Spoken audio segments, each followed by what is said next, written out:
तो अब देखो ना, सेल का सबसे इंपॉर्टेंट पार्ट क्या है? केंद्रक है। और सेल का सबसे छोटा हिस्सा कौन सा है? राइबोसोम। ओके, चलिए अब सिलसिलेवार, अब मैंने आपको इससे पहले का जो सेशन है उसमें मैं सेल का जितना भी इंट्रोडक्शन है, सेल क्या है, इसकी क्या इंपॉर्टेंस, सब मैं आपको बता चुका हूँ। इस सेशन में इससे संबंधित जितने भी नोट्स हैं जो आपके एग्जाम में आएंगे, चाहे आप आईएएस का एग्ज़ाम दें, चाहे आप ग्रुप सी का एग्ज़ाम दें, कोई सा भी एग्ज़ाम दें, सभी के लिए यूज़फुल है। तो एक तरह से आप इसको रिवीजन के तौर पर ले सकते हैं, अपने नोट्स के तौर पर ले सकते हैं।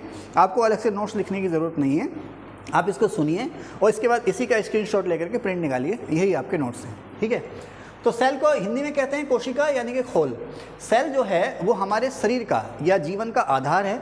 इसके अलावा सेल हमारे जीवन की इकाई भी है। इसे हम कहते हैं हमारे जीवन की, हमारे शरीर की संरचनात्मक और कार्यात्मक इकाई।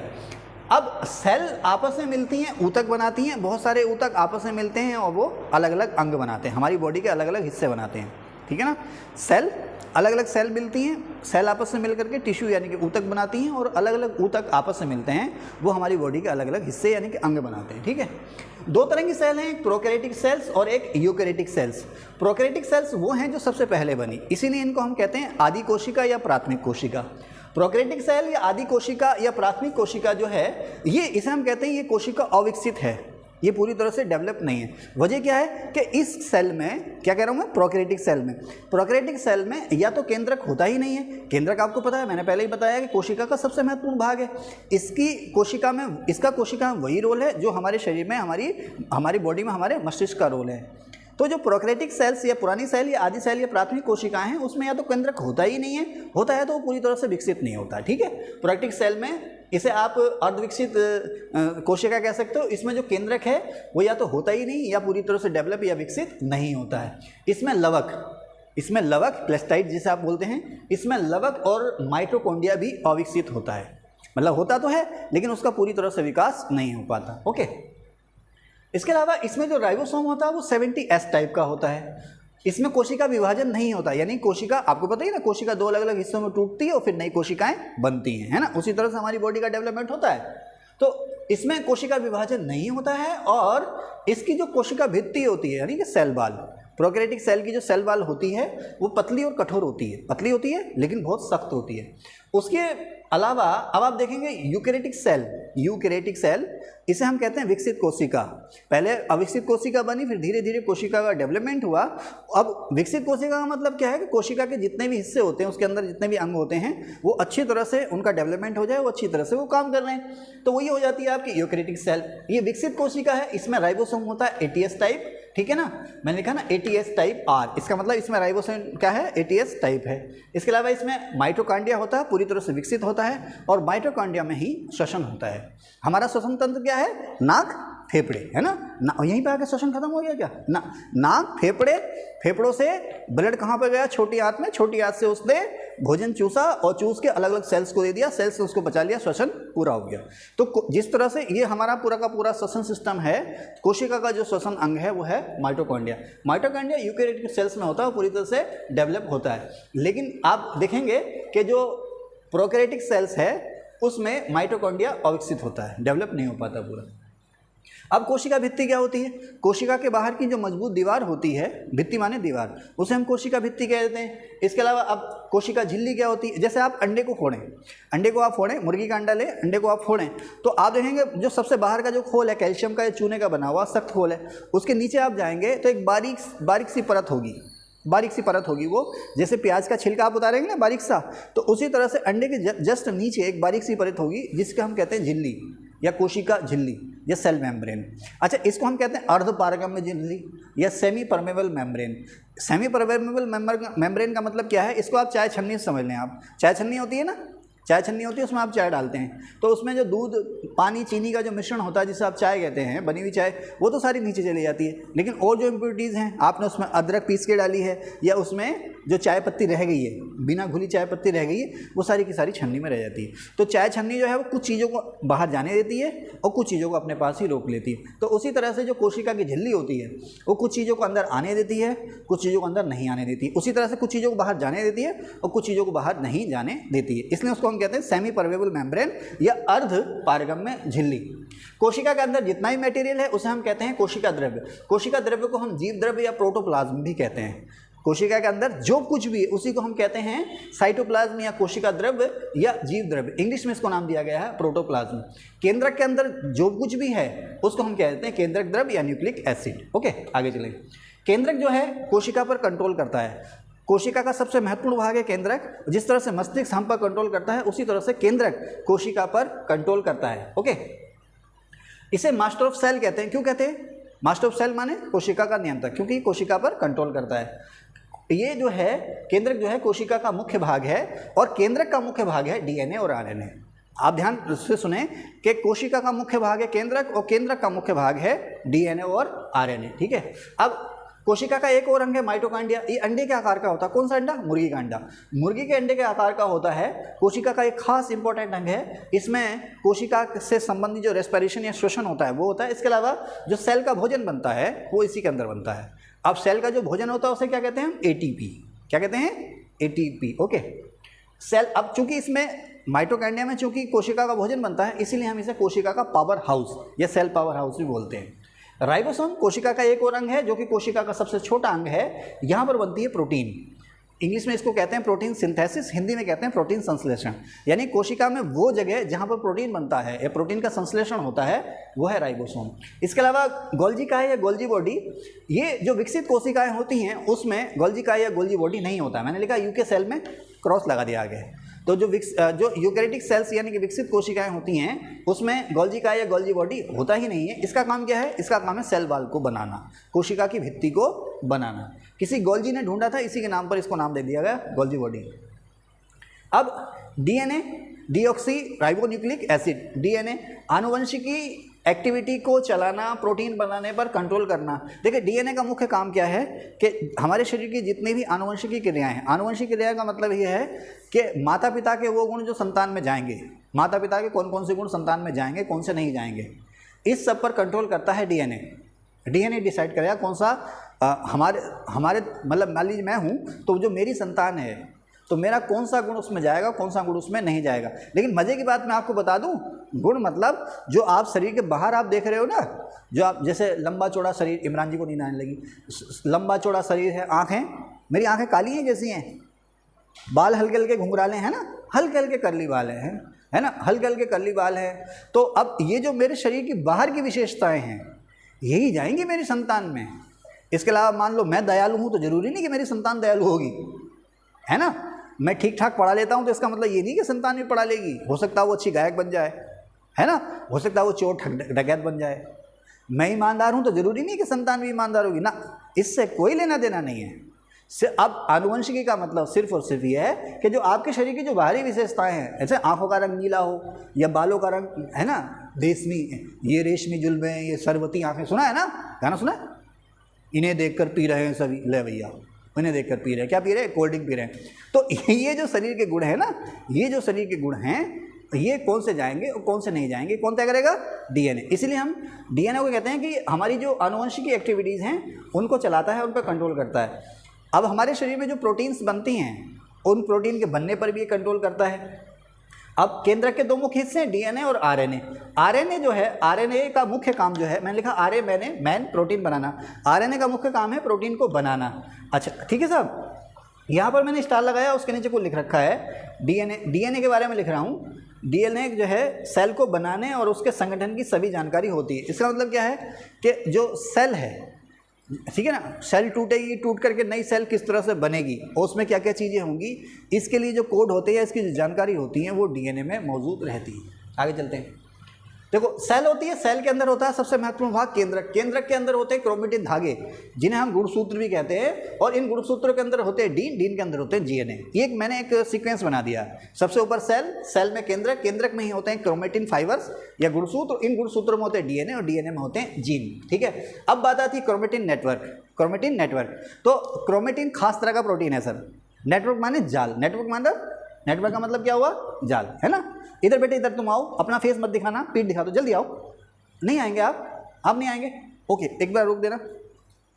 कोई सारी गर्ल्स कैमरे के आने से डर रही हैं, सामने आने से डर रही है, फेस करने से। तो आप ये देखो सुबह सुबह सो उठते हो ना, है ना, अभी तो बालों में कंघी कर रखी है ना, मैंने भी कर रखी है। सुबह अब बाल बड़े बड़े हो जैसे जीशान के, है ना, बड़े बड़े बाल हो जीशान के, जीशान जो है सोया हुआ हो, आपने जीशान की डोरबेल बजाई, हाँ भाई जीशान से मिल रहा, अब जीशान को मुँह धोने का मौका नहीं मिला, जीशान आया तो ये जुल्फे, है ना, गुच्छे बने पड़े होंगे, है ना, गुच्छे ऐसे बने पड़े होंगे और जो पंगे में भी नहीं आएंगे ना। उसके बाद फिर जीशान तसल्ली से उठेगा, है ना, मम्मी चाय नाश्ता देंगी, फिर जीशान जाएगा बाथरूम में नहाने के लिए, शैम्पू वगैरह करेगा, शैम्पू करके फिर वो बाहर आएगा, बाल सुखाएगा, फिर कॉम्ब करेगा, कंघा नहीं करेगा, फिर कॉम्ब करेगा, फिर वो सुलझ जाएंगे ऐसे करके, एक लट इधर को एक लट इधर, सुलझ जाएंगे ना।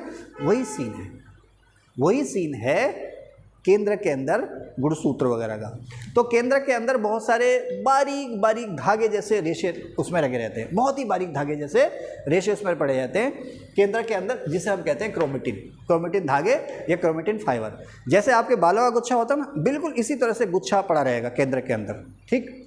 लेकिन अब जब नई कोशिका बनेगी, कोशिका टूटेगी और कोशिका टूट करके नई कोशिका बनेगी, तो बिल्कुल ये ऐसे सुलझ जाते हैं जैसे हमने कॉम्ब कर दिया, बिल्कुल जैसे आसिया ने कॉम्ब कर रखा ना, बाल बिल्कुल सुलझे हुए हैं, ऐसे करके ये बाल सुलझ जाते हैं।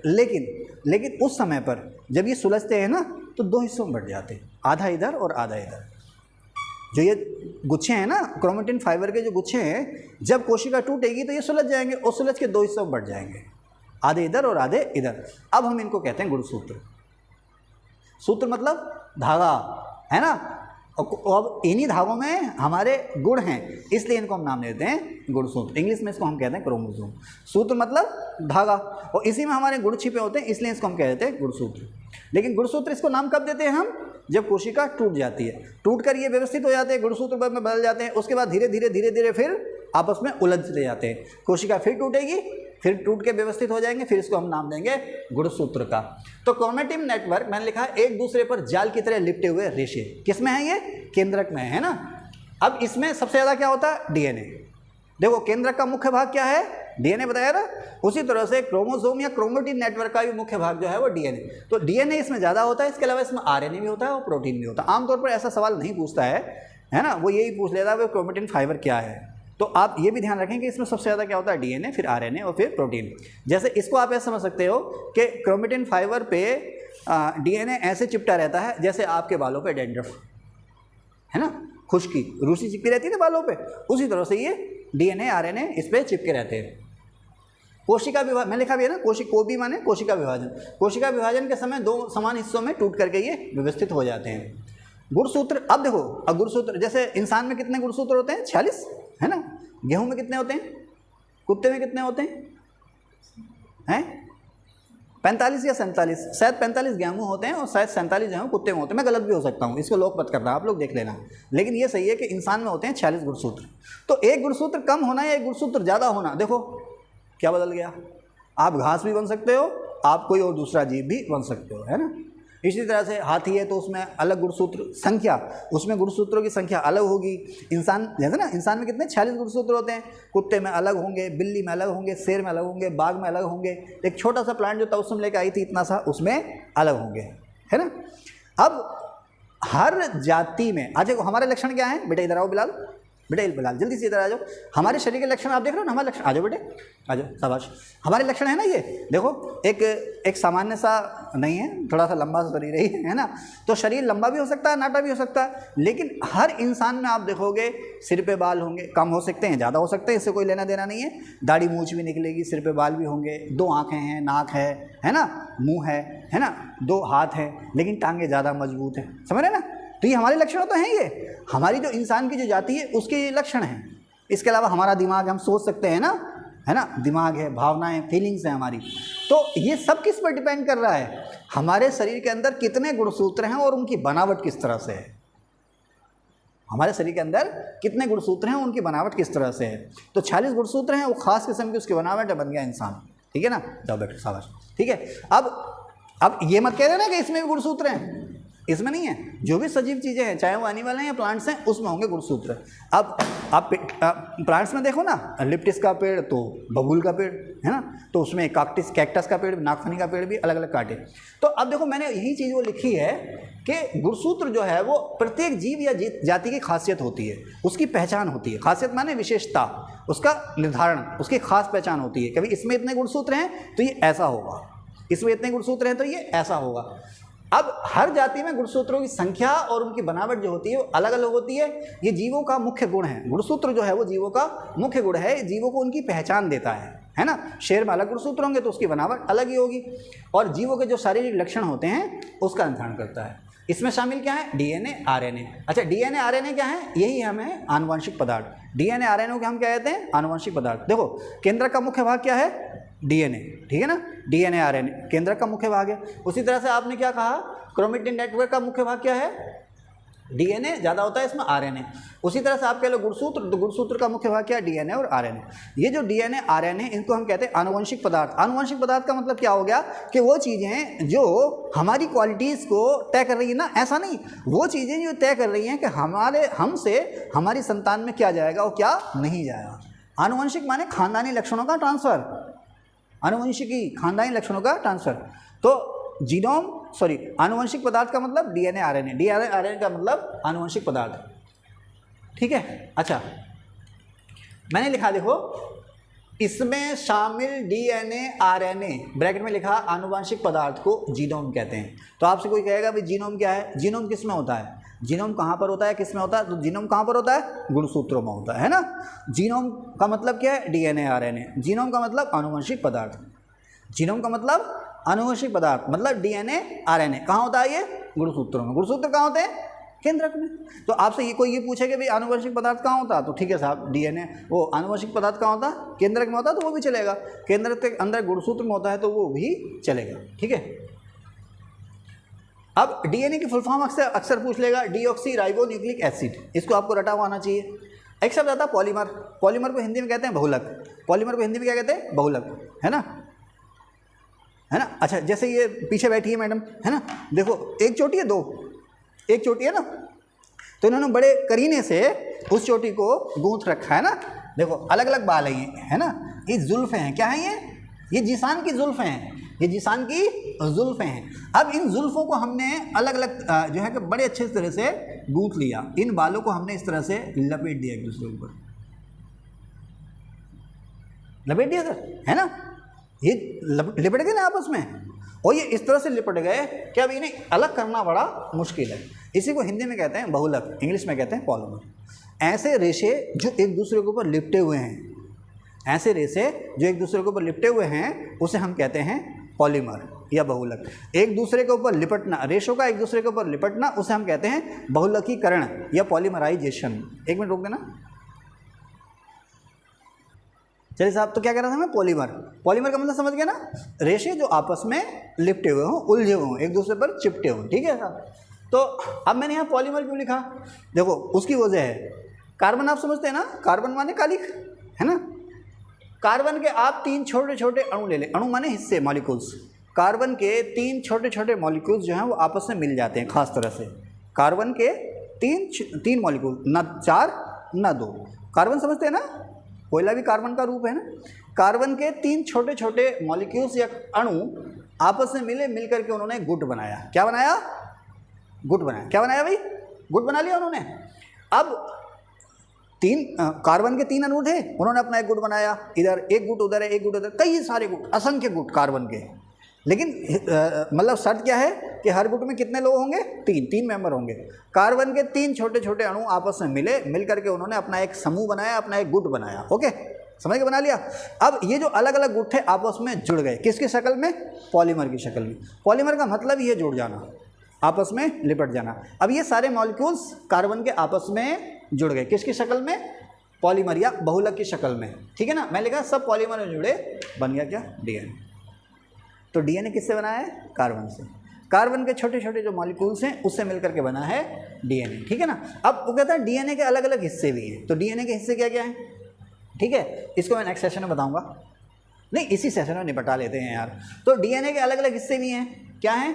एक तो चीनी, आमतौर पर शुगर लिखते हैं, मैंने आपको समझाने के लिए दिया उसको चीनी, शुगर। कौन सी शुगर? डीऑक्सीराइबोज शुगर, ठीक है। दूसरा क्या है? फास्फोरस का अम्ल, इंग्लिश में उसको हम कहते हैं फास्फोरिक एसिड, ठीक है। तीसरा क्या है? दो तरह के क्षार या दो तरह के बेस, बेस मतलब आधार नहीं, यहाँ पर बेस का मतलब है क्षार। तो डीएनए के तीन अलग अलग हिस्से हुए, क्या? एक तो उसमें शुगर है, कौन सी शुगर? Deoxyribose sugar. आपसे पूछेगा डीएनए में कौन सी शुगर है? Deoxyribose sugar. इसके अलावा उसमें और किस चीज़ का एसिड है? फास्फोरस का एसिड, यानी कि फास्फोरिक एसिड। इसके अलावा उसमें और क्या है? दो तरह के बेस हैं, दो तरह के क्षार हैं। कौन कौन से बेस है, कौन कौन के क्षार? एक तो है प्यूरिन टाइप बेस और एक पिरीमिडीन टाइप बेस, समझ रहे बेटा? एक तो प्यूरिन टाइप बेस और दूसरा पिरीमिडीन टाइप बेस। अच्छा, जो प्यूरिन टाइप बेस है वो दो तरह का है, एडेनिन और ग्वानिन। जो पिरीमिडीन टाइप बेस है वो भी दो तरह का है, थाइमिन और साइटोसिन। तो डीएनए के अलग अलग हिस्से, एक शुगर, कौन सी? डीऑक्सीराइबोज शुगर, दूसरा फास्फोरिक एसिड और तीसरा बेस। बेस दो तरह के, प्यूरिन टाइप और पिरीमिडीन टाइप। प्यूरिन टाइप जो बेस है वो एडेनिन और ग्वानिन, और पिरीमिडीन टाइप जो बेस है वो थाइमिन और साइटोसिन। अब देखो इसमें एक चीज़ और है कि डीएनए में ये जो बीज हैं इसका एक क्रम मैंने बना लिया एटीजीसी। एटीजीसी का मतलब एडेनिन बराबर है टी माने थाइमिन के, एडेनिन बराबर थाइमिन के है, और जी बराबर सी, जी का मतलब ग्वानिन, ग्वानिन बराबर है साइटोसिन के। इसको याद रख लेना, आप अक्सर पूछता है, ठीक है। आगे चलें। अच्छा, आरएनए, राइबो न्यूक्लिक एसिड, जैसे डीएनए की फुल फॉर्म थी ना डीऑक्सीराइबोज न्यूक्लिक एसिड, तो आरएनए की फुल फॉर्म है राइबो न्यूक्लिक एसिड। डीएनए जैसे ही इसकी बनावट होती है, आपको पता ही है वो छल्ला मॉडल है ना, छल्ला, छल्ला गाना किसने पॉपुलर किया था? तब सुन, अच्छा गुरदास मान जी हैं, हाँ इज्जत से नाम लो, है ना। तो भाई मैं बना लूँगा क्या? हाँ, छल्ला ऐसे करके, दोहरा डमरू, डबल हेलिक्स, हाई स्कूल में रट लिया ना भाई, आता ना डीएनए के डबल हेलिक्स मॉडल की खोज किसने करी थी? वॉटसन एंड क्रिक ने करी थी, है ना। तो दोहरा डमरू समझते हैं, डम डम डम डम डमरू, देखा ना। तो जैसे डमरू की शक्ल होती है ना, उसी तरह से डीएनए की बनावट होती है। एक डमरू यहाँ रख दो, उसी के बगल में एक डमरू और रख दो, तो हो गया क्या? Double helix. हेलिक्स माने डमरू, दोहरा डम्बल, दोहरा डमरू। तो इसकी जो बनावट होती है वो इस तरह की होती है, दोहरे डमरू की तरह। इसी दोहरे डमरू पर कहीं फास्फोरस होगा, कहीं शुगर होगा, कहीं बेस होगा, कहीं फास्फोरस होगा, कहीं शुगर होगा, कहीं बेस होगा, ओके। तो डीएनए की जो बनावट होती है वो दोहरे डमरू की तरह होती है। आरएनए की बनावट भी दोहरे डमरू की तरह होती है, यानी कि जो स्ट्रक्चर डीएनए का होता है तब उसमें वही स्ट्रक्चर होता है आरएनए का। अंतर क्या है दोनों में? अंतर क्या है दोनों में? दोनों में अंतर बेस का है। बेस का क्या है? आरएनए में थाइमिन नहीं होता, उसकी जगह होता है यूरेसिल। ये सवाल कई बार आता है, डीएनए आरएनए की स्ट्रक्चर या बनावट एक सी होती है, लेकिन दोनों में अंतर है। अंतर किसका है? बेस का। डीएनए में, सॉरी आरएनए में, डीएनए में थाइमिन होता है, लेकिन आरएनए में थाइमिन नहीं होता, ठीक है साहब। आरएनए में थाइमिन नहीं होता, उसकी जगह क्या होता है? यूरेसिल होता है, समझ गए? ये चीज़ हम अक्सर भूल जाते हैं, इसका ध्यान रखना आप लोग, ओके। अब आरएनए जो है तीन तरह का है, आरएनए तीन तरह का, मैसेंजर आरएनए, ट्रांसफर आरएनए और राइबोसोमल आरएनए। एक तो सिंपल सवाल यही बन जाता है कि आरएनए कितने तरह का होता है? मैसेंजर आरएनए, ट्रांसफर आरएनए और आरएनए यानी कि राइबोसोमल आरएनए। एमआरएनए, टीआरएनए और आरआरएनए, तीन तरह का आरएनए हुआ, ठीक है। अब जो मैसेंजर आरएनए, देखो आरएनए का काम क्या है? आरएनए किस में हेल्प कर रहा है? प्रोटीन को बनाने में। और कोशिका के किस अंग में प्रोटीन बन रहा है? राइबोसोम में। राइबोसोम में प्रोटीन सिंथेसिस होता है, प्रोटीन संश्लेषण, हिंदी में संश्लेषण का मतलब क्या होता है? अलग अलग हिस्सों को लाना और जोड़ के इकट्ठा कर देना। विश्लेषण का मतलब क्या होता है? साथ जुड़े हुए हिस्सों को अलग अलग कर देना, प्रोटीन सिंथेसिस। तो उसको प्रोटीन संश्लेषण नाम क्यों दिया? 24 तरह के एमिनो एसिड्स आप लेकर आए और उनको खास तरह से जोड़ा, प्रोटीन बन गया। अच्छा, ये जो एमिनो एसिड्स होते हैं ये सारे हैं ही 24 तरह के, लेकिन इनका आपस में जुड़ाव होता है ना, वो अलग अलग तरह से होता है, इसीलिए अलग अलग तरह के प्रोटीन हो जाते हैं, ठीक है। तो संश्लेषण का मतलब अलग अलग हिस्सों का आपस में जुड़ना। तो हाँ, तो आरएनए जो है वो प्रोटीन सिंथेसिस में हेल्प करता है, और डीएनए का काम क्या है? वो तय करेगा। हाँ भाई, चलो तुम पीछे बैठो, उठो, अरे चल बैठो रहे हो यार। हाँ, क्या नाम तुम्हारा? तुम इधर आओ, तुम कल से सुबह वाली क्लास में भी आना, तुम कल से सुबह वाली क्लास में भी आना, परसों छुट्टी रहेगी, है ना। आज रात को 9 बजे तक पढ़ाएंगे, तय कर रहे हैं ना सब, डिसाइड कर रहे हैं ना क्या करना क्या नहीं करना। तुम सो जाओ पीछे, तुम पीछे सो जाओ, है ना। तो डीएनए जो है डीएनए जो है, ये रिकॉर्डिंग हो रही नहीं हो रही है? अरे हाँ, पता चला हम बोलते यार रिकॉर्डिंग हो नहीं रही है। तो डीएनए जो है ये तय करेगा कि तो सुन क्या बात, सब ठीक है, कौन सा प्रोटीन बनेगा, कितना बनेगा, कितनी जल्दी बनेगा, इसे कहते हैं प्रोटीन सिंथेसिस पर कंट्रोल, प्रोटीन संश्लेषण पर नियंत्रण। तो प्रोटीन संश्लेषण पर नियंत्रण कौन करता है? डीएनए। प्रोटीन संश्लेषण में हेल्प कौन करता है? आरएनए। और प्रोटीन का संश्लेषण होता कहाँ है? राइबोसोम। क्लियर? ओके, चलिए साहब, तो अब मैसेंजर आरएनए, मैंने आपको क्या बताया कि प्रोटीन किससे बन रहा है? अलग अलग तरह के अमीनो एसिड से। तो जो आरएनए 3 अलग अलग हिस्सों से, जैसे पिट्यूटरी ग्लैंड है ना, पिट्यूटरी ग्लैंड कितने हिस्सों में बटी हुई? इमरान बताएंगे हैं? हाय अल्लाह, वीडियो रोको, अब थोड़ा सा इनकी तारीफ करेंगे ना। देखो तो 3-3 महीने हो गए पढ़ते हुए, 3-3 बार पिट्यूटरी ग्लैंड पढ़ ली, पता ही ना। तो पिट्यूटरी ग्लैंड हमारी बॉडी की सबसे छोटी लेकिन सबसे महत्वपूर्ण ग्लैंड है, 3 हिस्सों में बटी हुई है ना, अगला भाग, बीच का भाग और पिछला भाग। ओके, कहाँ थे बेटे? 3 हिस्सों, हाँ, तो कहाँ थे बेटे हम? हैं? हाँ, यस, आरएनए 3 अलग अलग हिस्सों में है। तो इसका जो सबसे छोटा हिस्सा है वो एमआरएनए, मतलब आरएनए की अगर कुल साइज़ की बात करें तो उस साइज़ का मात्र 3 से 5% है मैसेंजर आरएनए। अब मैसेंजर आरएनए जो है एक कोड लेता है, क्या लेता है? कोड लेता है। ये तय कर, मतलब डीएनए ने इसको बताया, डीएनए ने इसके कान में बताया कि ये वाले अमीनो एसिड ले ले और उनको कहना कि इस तरह से जोड़ दें, है ना।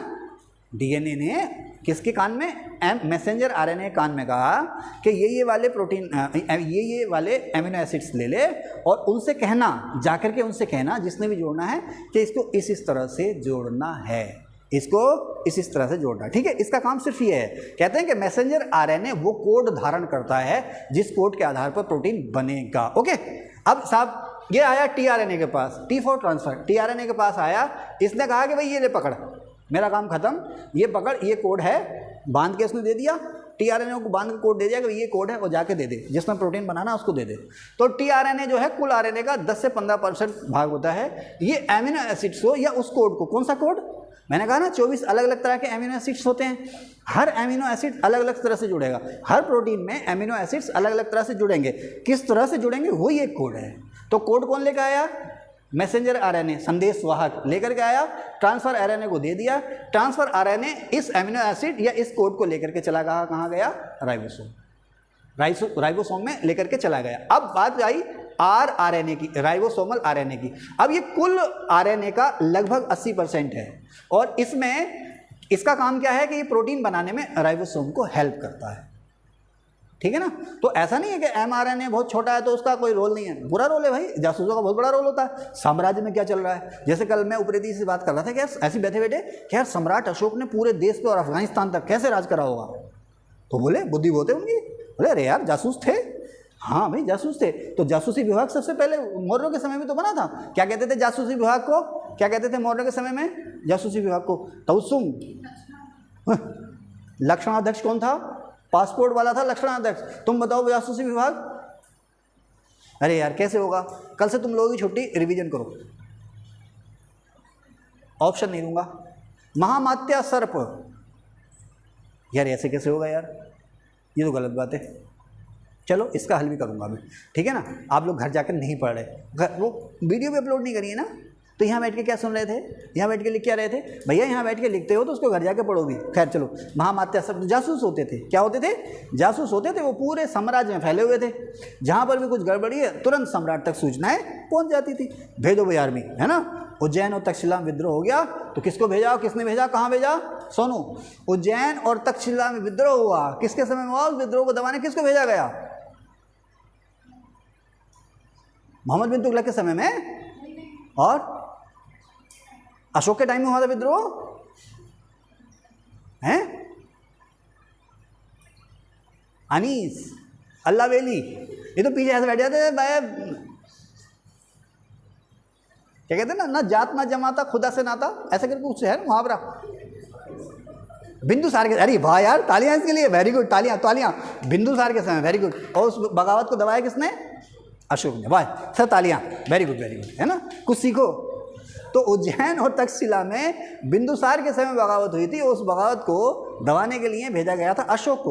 अब ये आंसर मुझे अनीस ने दिया है, अनीस के पास ये आंसर कहाँ से आया मुझे पता नहीं। ओके ठीक है साहब, आपका ये, अरे वाह अच्छी बात है। कहाँ थे बेटे? ठीक है, तो 3 तरह के हो गए। तो आरएनए जो है राइबोसोम की हेल्प कर रहा है किस काम में? प्रोटीन को बनाने में, प्रोटीन सिंथेसिस में। समझ गए बेटे? हैं समझ गए ना। केंद्रक का मुख्य भाग डीएनए, गुणसूत्र का मुख्य भाग डीएनए, है ना, समझ गए ना बेटे, हैं, ओके। अब देखो इसके बारे में मैंने बहुत सारे शॉर्ट नोट्स लिख रखे हैं कि शरीर या जीवन की यूनिट क्या है, सेल। शरीर की इकाई या जीवन की इकाई क्या है, कोशिका या सेल है, ठीक है ना। डीएनए की यूनिट क्या है, जीन। ध्यान से सुनना, शरीर की इकाई है सेल, डीएनए की इकाई है जीन। अब जीन क्या है, जीन एक तरह का कोड या प्रोग्राम है ना। प्रोग्रामिंग आप समझो, कंप्यूटर में प्रोग्रामिंग लैंग्वेज सुनते हैं ना, कंप्यूटर की लैंग्वेज या कंप्यूटर की प्रोग्रामिंग लैंग्वेज सुनते हैं ना। तो उसी तरह से जीन क्या है, एक प्रोग्राम है। मैंने अभी बताया ना कि कार्बन के 3 छोटे छोटे अणुओं ने क्या बनाया, एक गुट बनाया, आपस में जुड़े, है ना। उस गुट को क्या कहते हैं बेटे, न्यूक्लियोटाइड। क्या कहते हैं, न्यूक्लियोटाइड। कार्बन के जो 3 छोटे छोटे अणु आपस में जुड़ते हैं, इसको दोबारा सुनोगे ना, लिख भी लेना। कार्बन के 3 छोटे छोटे अणु आपस में जुड़ करके उन्होंने एक न्यूक्लियोटाइड बनाया। अब ये न्यूक्लियोटाइड आपस में इनका पॉलीमराइजेशन हुआ, बहुलकीकरण हुआ, या एक दूसरे पर रेशे की तरह ये लिपट गए, लिपट के कहलाए ये जीन। क्या कहलाए, फिर से बता दो। कार्बन के 3 छोटे छोटे अणु आपस में मिल करके इन्होंने जो ग्रुप या गुट या समूह बनाया, इसको हमने कहा न्यूक्लियोटाइड। अब ये न्यूक्लियोटाइड हैं, रेशे की तरह की संरचनाएं हैं ये। अब ये रेशे की तरह की संरचनाएं जो हैं आपस में जुड़ गई, बिल्कुल ऐसे जैसे सोनू की चोटी बिल्कुल गुथी हुई है ना, ऐसे करके खुद बनाइए। अच्छा, तो ये आपस में इस तरह से पॉलीमर की शक्ल में जुड़ गए, इन्हीं को हमने क्या कहा, जीन। अब ये न्यूक्लियोटाइड आपस में किस तरह से जुड़े हुए हैं, कार्बन के 3 छोटे छोटे अणु आपस में किस तरह से जुड़े हुए हैं, उसके बाद ये पॉलीमर एक दूसरे के ऊपर किस तरह से जुड़े हुए हैं, ये अलग अलग तरह से जुड़े हुए हैं। इसी को हम कहते हैं प्रोग्राम। क्या कहते हैं, प्रोग्राम। अगर इस जुड़ाव में कुछ गड़बड़ी हो जाए, डीएनए ने कहा इस तरह से जुड़ना, डीएनए ने कहा इस तरह से जुड़ना है, लेकिन वहाँ तक पहुँचते पहुँचते सूचना गड़बड़ हो गई है, वो दूसरी तरह से जुड़ गए, तो कोई ना कोई शरीर में आपके बीमारी हो जाएगी, जिसको हम कहते हैं आनुवंशिक बीमारी, खानदानी रोग। तो आनुवंशिक बीमारी या खानदानी रोग जो होते हैं वो किसकी गड़बड़ी से होते हैं, जीन की गड़बड़ी से, ठीक है ना। जीन की गड़बड़ी का मतलब क्या है कि उसके अंदर जो जुड़ने का तरीका था, जो प्रोग्राम था, वो गड़बड़ हो गया। ओके, तो शरीर या जीवन की इकाई सेल है, डीएनए की इकाई जीन है। जीन एक तरह का प्रोग्राम है या एक तरह का कोड है, ठीक है ना। अब होता क्या है, शुगर, फास्फोरस, बेस आपस में किस तरह से जुड़ेंगे। मैंने आपको बताया डीएनए में क्या क्या है, डीएनए में एक तो शुगर है, डीएनए में क्या है, एक तो शुगर है, कौन सी sugar, deoxyribose sugar, phosphoric acid है और बेस है। अब डीएनए में सब आपस में जुड़े हुए हैं ना, ये है ना, देखो इस तरह से जुड़ते हैं। मैं यहाँ पे मिटा के लिख देता हूँ इसको, ऐसे करके,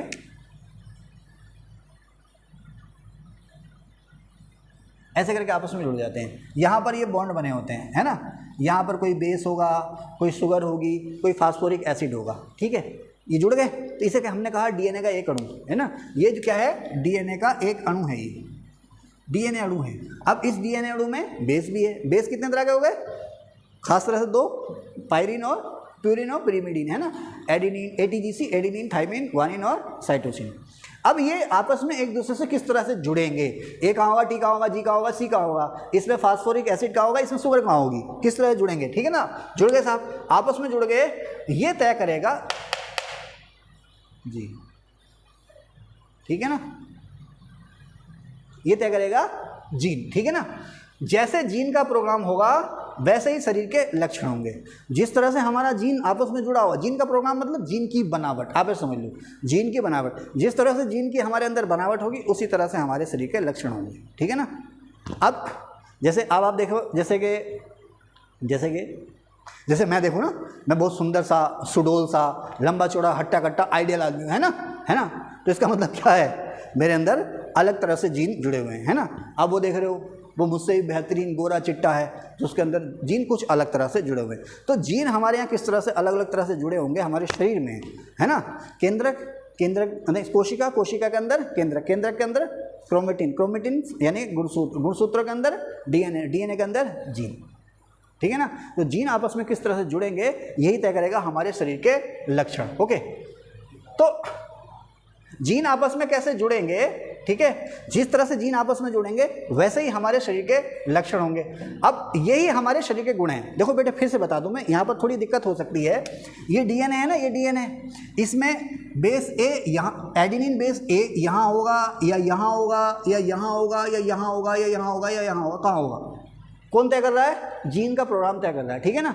उसी तरह से टी कहाँ होगा, जी कहाँ होगा, सी कहाँ होगा, कहीं भी हो सकता है, कहीं भी हो सकता है। इसमें शुगर कहाँ जुड़ी होगी, कहीं भी हो सकती है। ये किस तरह से जुड़ रहा है, जिस तरह से ये जुड़ रहा है उसी तरह से हमारा शरीर का लक्षण होगा। रेशमी जुल्फें या सरबती आंखें या झील सी नीली गहरी आंखें, है ना, या ऊंचा लंबा कद है, चौड़ा भी तो हद है, किस पर डिपेंड कर रहा है? जीन के प्रोग्राम पर। जीन का प्रोग्राम का मतलब ये आपस में किस तरह से जुड़ रहे हैं, ठीक है। इसीलिए जीन को हम कहते हैं आनुवंशिकी की इकाई। बहुत सारे जीन आपस में जुड़े और जुड़ के, जैसे आप मुस्कुराती हैं, तुम इतना जो मुस्कुरा रहे हो, क्या काम है, जिसको छुपा रहे हो, है ना, तो है ना, समझ रहे मेरी बात। कहाँ था इससे पहले, आपके मुस्कुराने से पहले। तो जीन तय करेंगे, जीन, हाँ मतलब जीन को हमने क्या कह दिया? आनुवंशिकी की या हेरिडिटी की यूनिट या आनुवंशिकी इकाई। ये जीन की बनावट किस तरह की है, जीन का सॉफ्टवेयर, जीन का प्रोग्राम किस तरह का है, ठीक है ना, वही तय करेगा कि हमारे माँ बाप के कौन से गुण हम में आएंगे, कौन से नहीं आएंगे, है ना।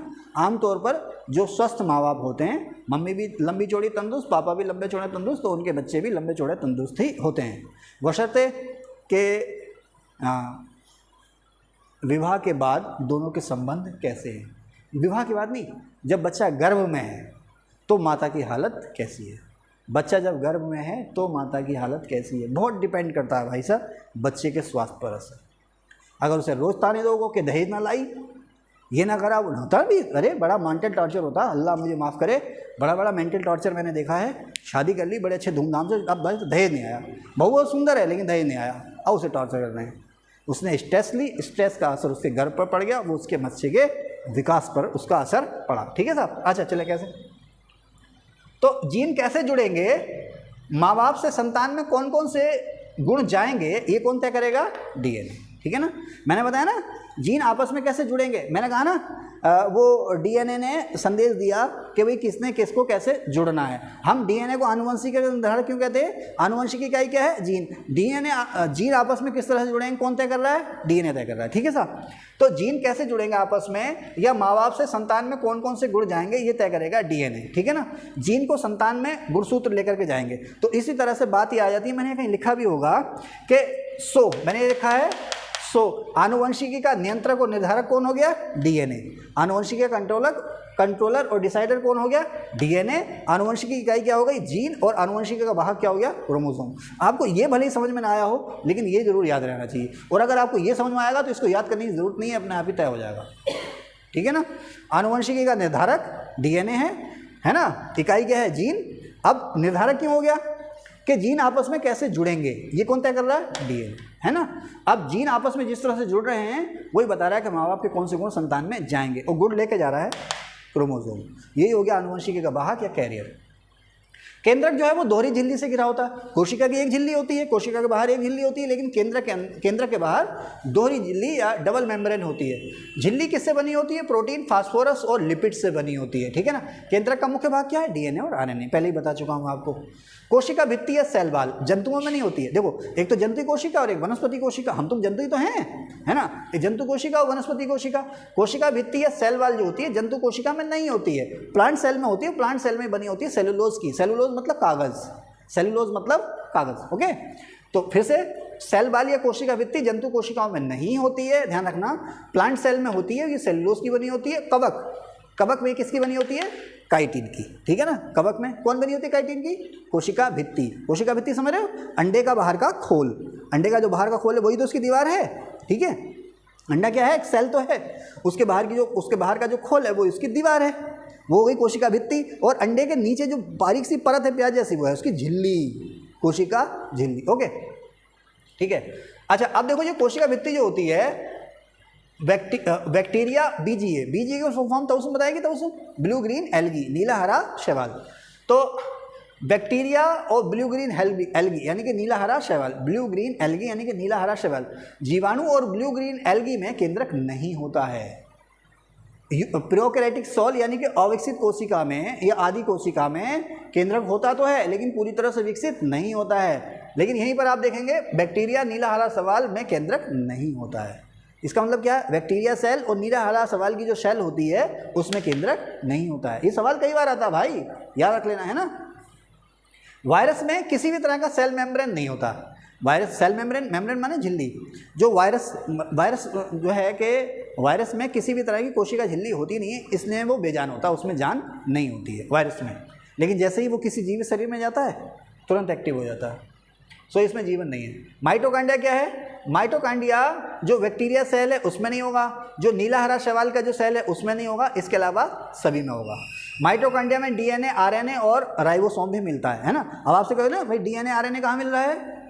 केंद्रक में मिल रहा है। लेकिन माइटोकॉन्ड्रिया एक ऐसा हिस्सा है सेल का जहाँ पर डीएनए आरएनए भी मिल रहा है, डीएनए आरएनए के अलावा राइबोसोम भी मिल रहा है, ठीक है।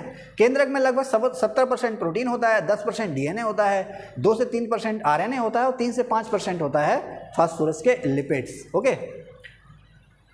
अच्छा, कुछ सेल ऐसी होती हैं जिसमें एक से ज़्यादा केंद्रक भी हो सकते हैं। एक सेल में एक ही केंद्रक होगा, लेकिन कुछ सेल ऐसी हो सकती है जिसमें एक से ज़्यादा केंद्रक भी हो सकते हैं।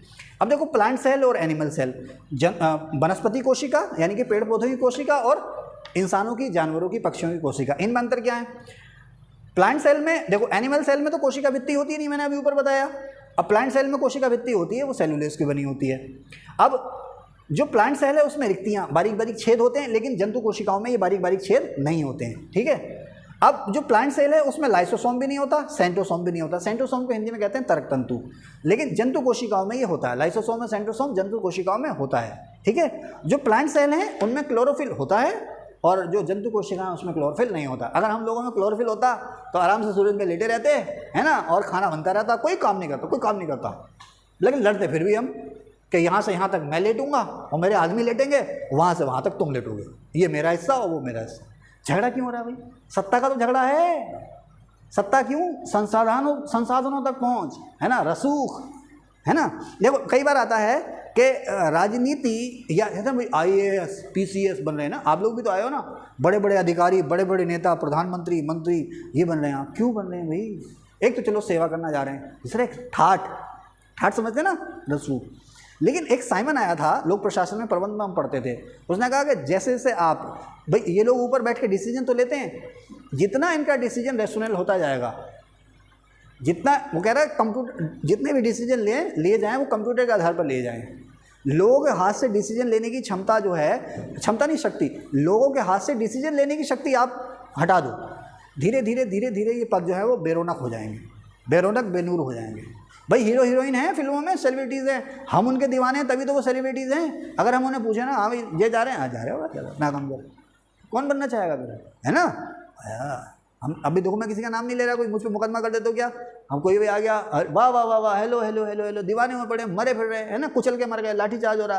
हाँ भाई, हम तो अगर वो जो पावर है उस पर आप कंट्रोल कर लें, उस पावर को पूरी तरह से ट्रांसपेरेंट बना दें कि वो अपनी मर्जी से उसमें वायसनेस ना दिखा सके। जैसे हम लोगों की जो ट्रांसफ़र पॉलिसी है ना, बिल्कुल क्लीन है साहब, ये है तो ट्रांसफ़र होगा, ये है तो ट्रांसफ़र नहीं होगा, है ना।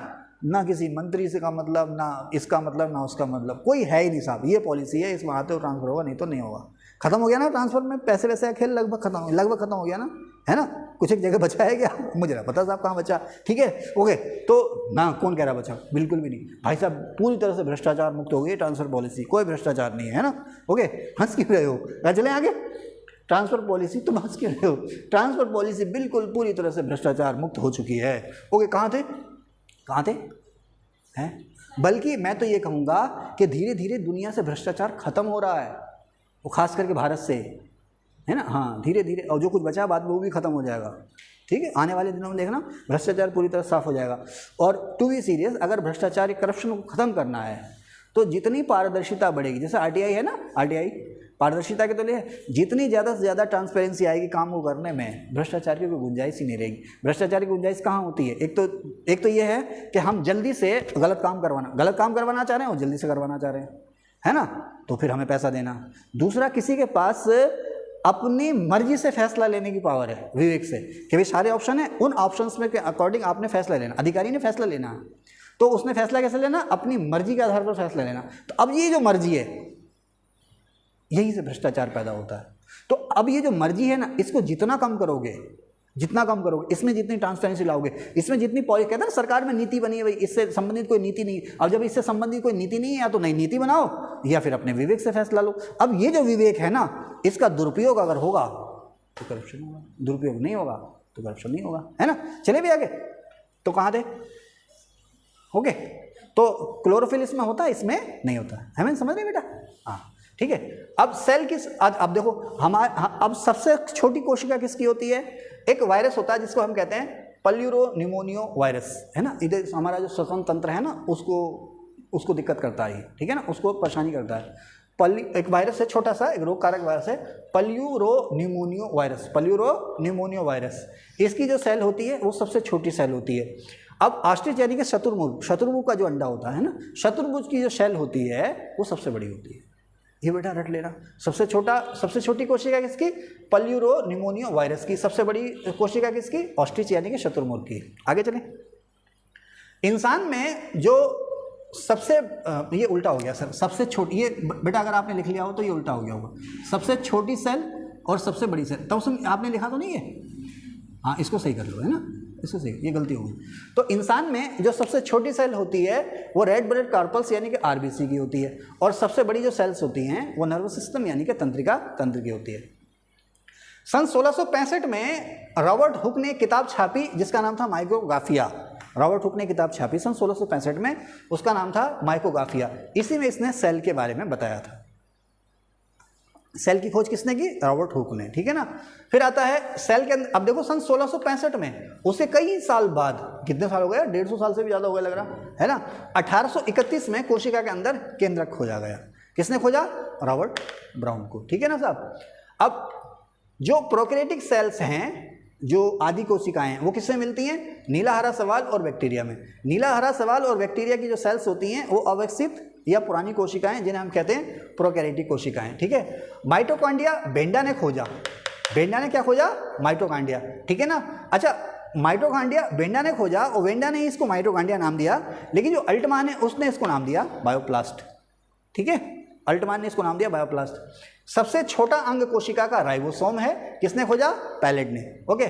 गुणसूत्र सबसे पहले किसने देखे, हॉफमिंस्टर ने। केंद्रक में गुणसूत्र सबसे पहले देखे हॉफमिंस्टर ने, इसको नामकरण इसका किया वोल्टेयर ने।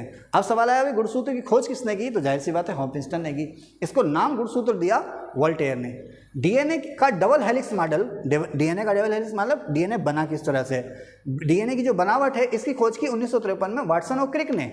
इस खोज के लिए 1962 में नोबेल अवार्ड मिला, ठीक है। कोशिका द्रव्य या जीव द्रव्य की खोज की डोजार्डिन ने इसको खोजा, पुरकिंजी ने इसको नाम दिया कोशिका द्रव्य या प्रोटोप्लाज्म या जीव द्रव्य, ठीक है। कोशिका संगठन यानी कोशिका के अंदर है क्या क्या, कोशिका के अंदर है क्या क्या, संगठन को इंग्लिश में क्या कहते हैं, कॉम्पोजिशन। कोशिका संगठन या कॉम्पोजिशन किसने खोजा, ल्यूवेनहॉक ने, ठीक है। लाइसोसोम की खोज किसने की, डी डुबे ने, ठीक है। और क्लोरोफिल की खोज की स्चिम्पर ने, है ना।